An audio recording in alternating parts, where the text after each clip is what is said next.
Muy buenas tardes. Vamos a dar inicio a nuestra sesión en línea del Tecnólogo en Desarrollo Publicitario. Esta es la primera sesión en línea que vamos a tener en el año 2026, pero es nuestra sesión número 45 del área técnica. Recordemos que en este momento estamos trabajando en la fase ejecución.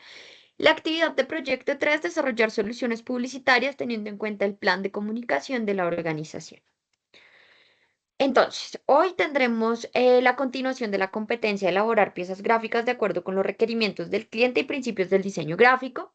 Revisaremos el cronograma de actividades de aprendizaje, hablaremos de la evidencia bocetos de piezas gráficas, tendremos un espacio de dudas e inquietudes y posteriormente el cierre de la sesión. Recordemos que esta fase de ejecución inició el 13 de noviembre del 2025 y finaliza el 7 de julio del 2026 y que tiene una duración de 1.104 horas. Para esta competencia estamos trabajando el material de formación, diseño de piezas gráficas.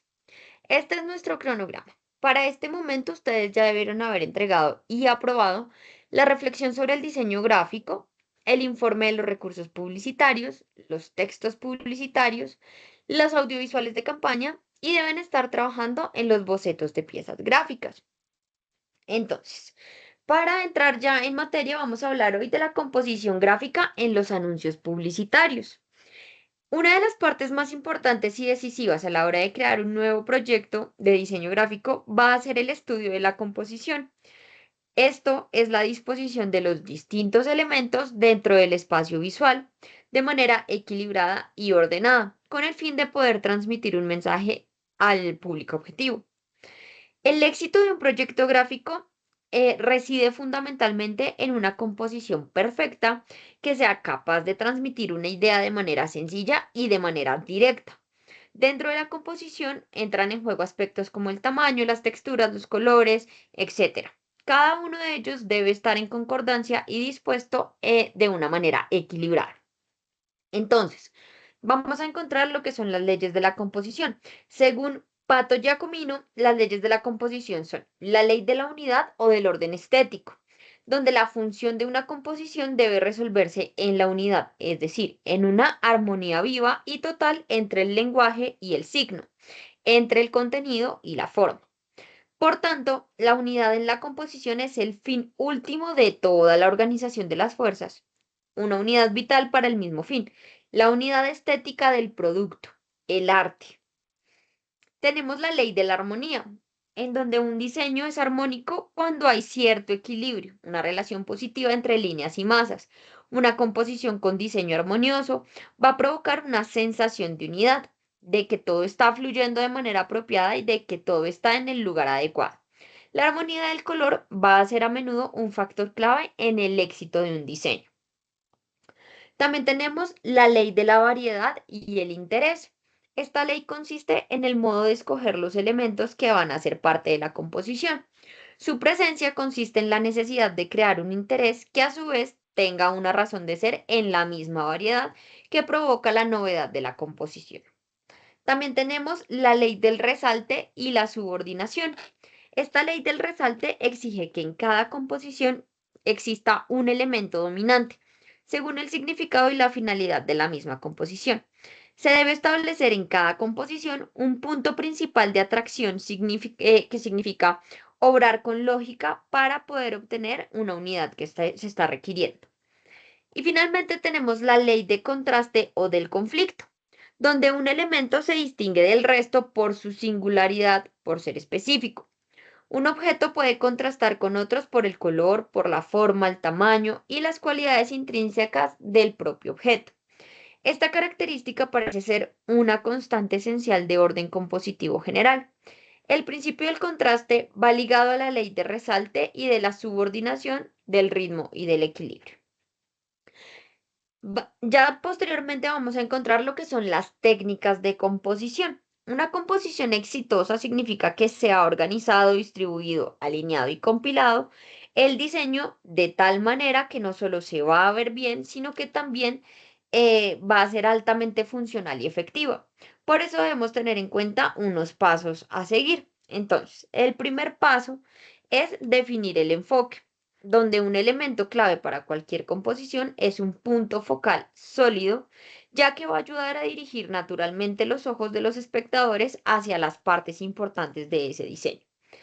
Las líneas guía, así como se apunta a algo cuando se desea que los demás lo vean, al posicionar algunas líneas guía o algunas líneas o formas de cierta manera, vamos a poder controlar ese punto de vista del diseño, es decir, hacia dónde se van a mover los ojos de los espectadores cuando lo ven. Posteriormente tenemos la escala y la jerarquía. Estos son algunos de los fundamentos creativos que pueden crear o destruir los diseños. La jerarquía es la colocación y diseño de elementos que van a estar en orden para señalar su importancia de manera visual. Así que podemos hacer que un elemento importante sea más grande y llamativo que uno que no lo sea, el cual podría ser un poco más pequeño o más tenue. La escala con frecuencia se va a utilizar para comunicar la jerarquía al dirigir la atención hacia y lejos de ciertos elementos, indicando de esta manera su importancia en este proceso de comunicación.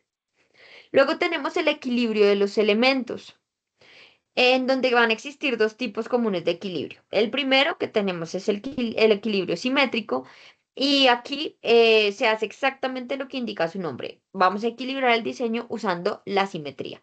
Reflejar ciertos elementos del diseño de izquierda a derecha o de arriba hacia abajo para poder crear un fuerte sentido de equilibrio. Otro tipo va a ser el equilibrio y posiblemente el más común es el equilibrio asimétrico, que habla de crear un equilibrio pero sin simetría. Luego tenemos el usar elementos que se complementen entre sí. Vamos a elegir fotos que se hayan tomado de forma similar e intentar elegir fotos que tengan estéticas y estilos similares. Luego tenemos los colores de las fotos del mismo modo. Con la prevalencia de filtros y herramientas de ajuste de imágenes, vamos a ser capaces de colorear y ajustar fotos para tener paletas más cohesivas y complementarias. Luego tenemos aumentar o reducir el contraste. Recordemos que este contraste es una herramienta útil para resaltar y ocultar ciertos elementos del diseño. Entonces, al aumentarlo o usar un color distintivo de alto contraste, vamos a ayudar a que un elemento sobresalga y que llame la atención. De igual manera, al reducirlo, pues vamos a hacer que el elemento se desvanezca en el fondo. También tenemos el de repetir elementos, donde la repetición va a ser un factor clave cuando se trata de formatos en múltiples páginas. Repetir estos elementos de formato o de diseño va a ayudar a que cada página pase a la siguiente, creando un conjunto cohesivo entre ellas, como ustedes van a poder ver en todo el material que tienen en la plataforma. ¿Listo? Que a la fecha ya lo deberían estar estudiando. Otro paso es dejar espacios en blanco. El espacio en blanco debemos entender que no siempre es un espacio vacío, sino que está haciendo un trabajo y está sirviendo a un propósito. Así que no debemos sentir esa necesidad de llenar cualquier espacio buscando que éste tenga más contenido, porque podemos tener una pieza bastante cargada y difícil de leer. Y finalmente tenemos el de dividir espacio en tercios. Usar esa regla de los tercios puede ser una buena forma de empezar la composición del diseño, ya que nos va a proporcionar una guía rápida para posicionar y enmarcar los elementos. También vamos a encontrar lo que es la sección áurea. Imaginemos que tenemos una línea y la queremos dividir en dos partes de una manera muy especial, que se vea armónica y que se vea bonita. Esta sección áurea, también llamada número áureo, proporción áurea o divina proporción, es esa forma especial de dividir la línea. No es dividirla justo por la mitad, sino que vamos a tener una parte que es más grande que la otra, pero de una manera muy específica. Entonces, la parte más larga dividida por la parte más corta tiene que dar como resultado aproximadamente 1.618. ¿Listo? Y lo más curioso es que la línea completa dividida por la parte más larga nos va a dar el mismo resultado. Es como si hubiera una relación mágica entre esas dos partes y el todo. Esta proporción se encuentra sorprendentemente en muchas cosas de la naturaleza, como la disposición de las hojas de un tallo, los pétalos de una flor, las espirales de una concha, en el arte y la arquitectura. Se cree también que muchas obras clásicas la utilizan para lograr armonía visual, e incluso la vamos a poder encontrar en el cuerpo humano. Luego tenemos la escala. En el diseño gráfico, las propiedades de los elementos visuales son relativas, dependen del resto de elementos que están presentes en la composición. En este caso, la escala hace referencia a la relación entre los tamaños y otras características de las piezas que forman el diseño con sus vecinas o con los elementos que la están acompañando.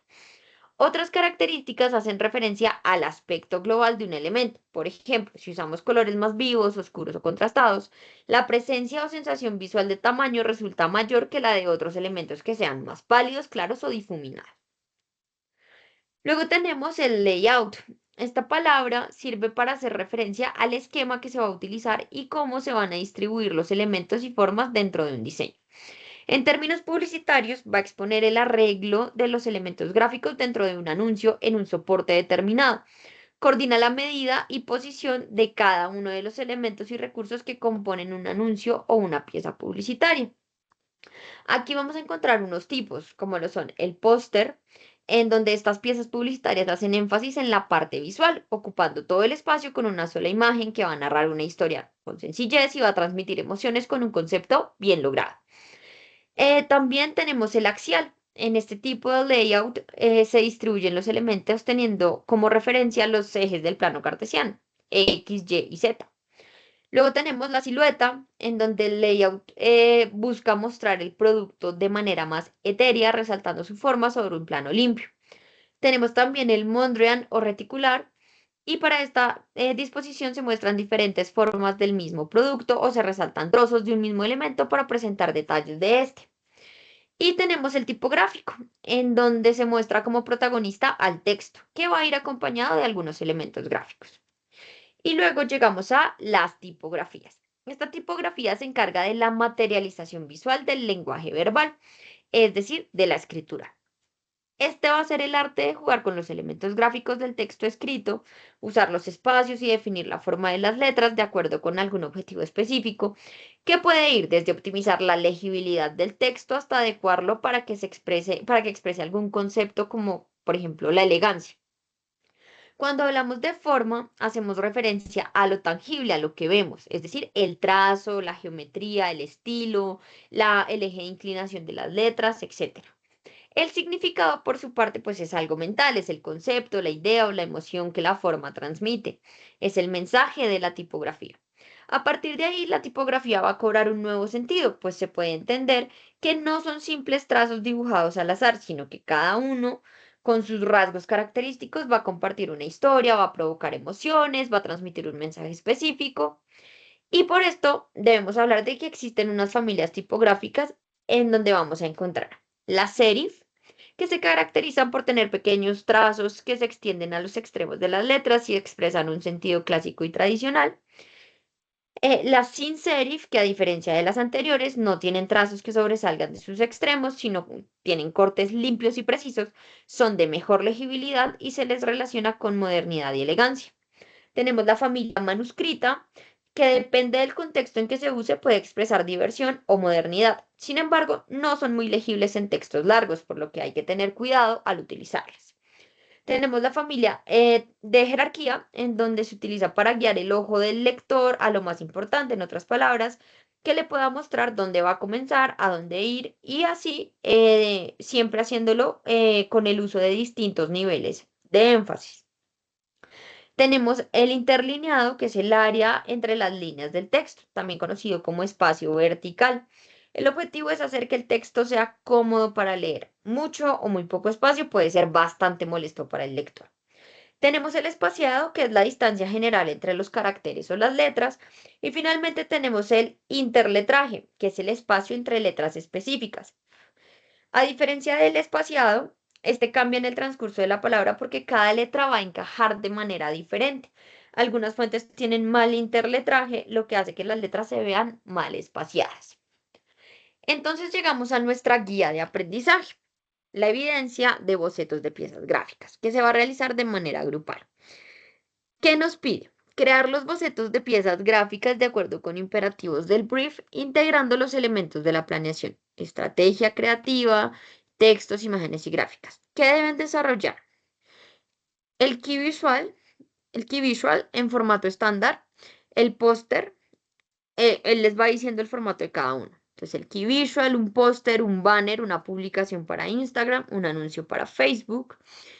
Y deben crear una presentación atractiva y llamativa teniendo en cuenta el concepto de la campaña y la entidad corporativa del producto. Deben entregar en formato PDF estas piezas, ¿listo? El key visual, el póster, el banner, la publicación, el anuncio para Facebook. Todas deben estar en un PDF, me las van listando y lo deben sustentar en una conferencia. Entonces, ¿qué van a entregar acá? El PDF con estas piezas, la presentación atractiva y llamativa teniendo en cuenta el concepto de la campaña y un video donde le estén presentando estos bocetos de piezas gráficas al empresario. ¿Listo?